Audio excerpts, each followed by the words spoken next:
রহিম। বিশ্ব আধ্যাত্মিক জ্ঞান সঞ্চার দরবার শরীফের প্রতিষ্ঠাতা আমার মুর্শিদ কেবলা গাউসুল আজম শামীম আলী চিশতির দরবার হইতে আমি কুলসুম চিশতি আপনাদের সকলকে জানাই আন্তরিক শুভেচ্ছা ও অভিনন্দন।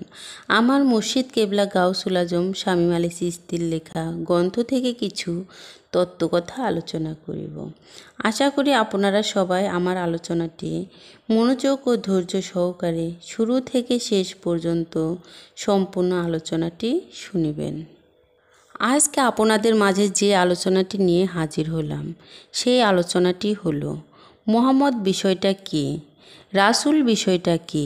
হে জগতবাসী, একটু আমরা বুঝিয়া লই। হে জগতবাসী, মুহাম্মদ সাল্লাল্লাহু আলাইহি সাল্লাম কি? মুহাম্মদ সাল্লাল্লাহু আলাইহি সাল্লাম ভাণ্ড বা একটি চেরাগ এবং সে চেরাগের একটি সলতা মাত্র। হে জগতবাসী, রাসূল বিষয়টা কি? রাসূল হলো সেই চেরাগের সলতার মাঝে জ্বলন্ত একটি আগুন। কেননা আগুন নিজে নিজে প্রকাশ দিতে পারে না, অর্থাৎ আলো দিতে পারে না, তাই ভাণ্ড লাগে এবং সেই ভাণ্ডের তেল এবং সলতা লাগে। হে জগতবাসী, আমরা কেন মুহাম্মদ সাল্লাল্লাহু আলাইহি সাল্লামকে ভালোবাসব না? কেন আমরা মুহাম্মদের জন্য কাঁদব না? সেই রাসূল আমাদেরকে সুপথ এবং সুজ্ঞান দিয়া যাচ্ছেন। তাহলে রাসূলই তো রব, রবই তো রবি, আর রবিই তো আলো, আলোতেই তো জ্ঞান। তাই তো বলা হয় রাব্বি জিদনি ইলমা। রবই তো আমার ও তোমার প্রভু, সেই তো আমার পথ প্রদর্শক, তিনিই তো তোমার আমার জ্ঞান ও গুণদাতা। তাই বলিতে চাই, আল্লাহ মুহাম্মদের জন্য এত কেঁদেছেন কেন? যে আল্লাহ মুহাম্মদের জন্য এখনও কাঁদিতেছেন। প্রশ্ন হলো, সারা জগৎ বুঝে কাঁদুক, মুহাম্মদের জন্য বা না বুঝে কাঁদুক, আল্লাহ তো বুঝিয়া কাঁদিয়াছেন। কিন্তু প্রশ্ন হলো, আল্লাহ কি বুঝিয়া কাঁদিয়াছিলেন? দেখি আমরা কি বুঝতে পারি কি না।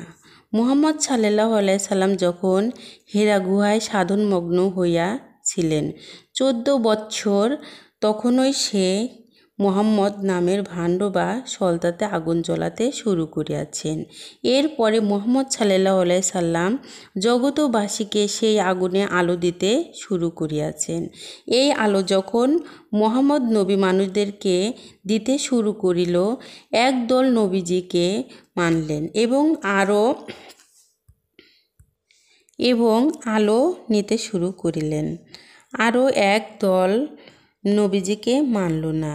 যাহারা নিজে নবীজিকে মানল না তাহারা হলো কাফের, এবং যাহারা মানল তাহারা নবীজির সাহাবা হলেন।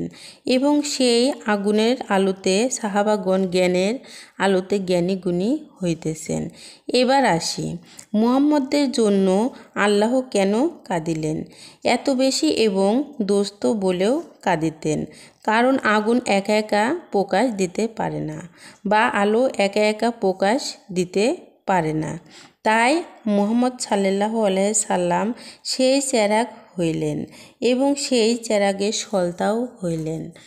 এই জগতে সুপথ এবং জ্ঞানের আলো দিতে যাইয়া চেরাগের সলতা যেমন নিজেকে পুড়ে পুড়ে আলো দিতে থাকে, ঠিক তেমন করে মুহাম্মদ নিজেকে পুড়িয়া পুড়িয়া এই জগৎকে শিক্ষা দিয়ে গেলেন। মুহাম্মদ নিজেকে শেষ করিয়া জগতে জ্ঞান গুণ দিয়া গেলেন, জ্ঞানের আলো বিতরণ করে গেলেন। হে জগতবাসীরা, আমরা মুহাম্মদের জন্য কাঁদব না, তাহলে কার জন্য কাঁদব? প্রত্যেক সুধর্মের নেতাই মুহাম্মদ আছে, অর্থাৎ প্রত্যেক সুধর্মের মাঝেই মুহাম্মদ আছে এবং রাসূলও আছে। একমাত্র এই জগতে কামেল এবং সত্য পথ প্রদর্শক পীর ও একজন সেই চেরাগ। এই সেই চেরাগের সলতা একজন কামেল পীর, এবং এই সলতার মধ্যে জ্বলন্ত সেই আগুনটি, সেইটি হলো মুর্শিদ বা রাসূল। মুর্শিদ বা রাসূলকে যে হাসিল করিল, তিনি আল্লাহকে হাসিল করিল। যাহারা প্রেম সাধনায় নিজেকে পুরিল, নিজের বিবেককে হাসিল করিল, তাহারা রাসূলকে হাসিল করিল। যাহারা রাসূলকে হাসিল করিল তাহারা পরম আত্মাকে হাসিল করিল। আর যাহারা পরম আত্মাকে হাসিল করিল তাহারা আল্লাহকে হাসিল করিল। যাহারা রাসূলকে হাসিল করিল তাহারা সেই নশ্বর পৃথিবীর জ্বালা যন্ত্রণা থেকে চিরমুক্তি লাভ করিল।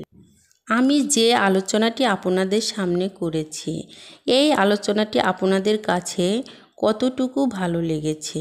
যদি ভালো লেগে থাকে তাহলে আমাদের এই চ্যানেলটিকে সাবস্ক্রাইব করে দিবেন।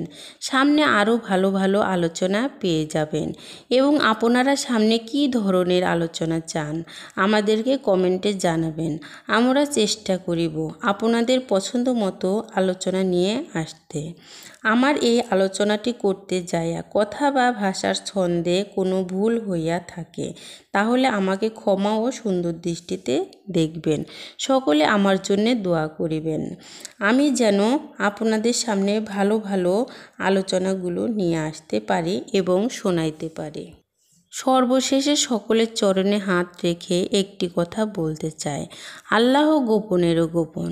সেই গোপনকে পাইতে হলে একজন কামেল মুর্শিদের কাছে যাইয়া বায়াত গ্রহণ করে সেই গোপন ইবাদত সাধনার মাধ্যমে আল্লাহকে লাভ করিতে হবে। সকলে ভালো থাকবেন, সুস্থ থাকবেন। আল্লাহ হাফেজ।